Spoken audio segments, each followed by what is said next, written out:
ക്ഷേമ പെൻഷനുമായി ബന്ധപ്പെട്ട ഏറ്റവും പുതിയ അറിയിപ്പാണ് നിങ്ങളുമായി ഷെയർ ചെയ്യുന്നത്. വീഡിയോ ലൈക്ക് ചെയ്ത് കാണാൻ ശ്രദ്ധിക്കുക. ഇതുപോലെയുള്ള പുതിയ അപ്ഡേറ്റ്സിന് നിങ്ങൾ ഈ ചാനൽ സബ്സ്ക്രൈബ് ചെയ്യുക. വീഡിയോ ഉപകാരപ്രദമായാൽ നിങ്ങളുടെ സുഹൃത്തുക്കൾക്ക് കൂടി ഷെയർ ചെയ്ത് കൊടുക്കാനും മറക്കരുത്. ക്രിസ്തുമസിന് മുന്നോടിയായി 2 മാസത്തെ ക്ഷേമ പെൻഷൻ തുക 3200 രൂപയാണ് വിതരണം ചെയ്യുക.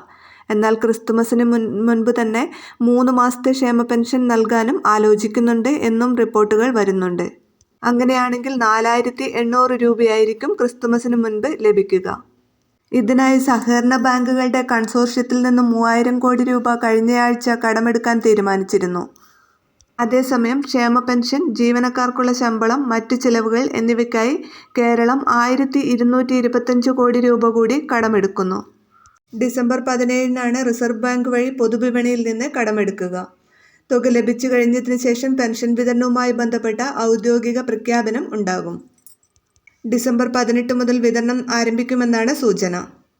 ബാങ്ക് അക്കൗണ്ടുകളിൽ തുക എത്തിച്ചേരുന്നവർക്ക് 2-3 ദിവസത്തിനുള്ളിൽ തന്നെ തുക എത്തിച്ചേരും. എന്നാൽ സഹകരണ ബാങ്കുകൾ വഴി തുക എത്തിച്ചേരുന്നവർക്ക് 2 ആഴ്ചയോളം സമയമെടുക്കുന്നുണ്ട്. അതുകൊണ്ട് തന്നെ ക്രിസ്മസിന് മുന്നോടിയായി തുക വിതരണം നടത്തണമെങ്കിൽ എത്രയും പെട്ടെന്ന് പെൻഷൻ വിതരണം ആരംഭിക്കേണ്ടതുണ്ട്. ജനുവരി 24-ന് ധനമന്ത്രി KN ബാലഗോപാൽ തന്റെ 5ാമത് ബജറ്റ് അവതരിപ്പിക്കാനുള്ള തയ്യാറെടുപ്പിലാണ്. 4 ബജറ്റുകളാണ് മന്ത്രി KN ബാലഗോപാൽ ഇതുവരെ അവതരിപ്പിച്ചിട്ടുള്ളത്.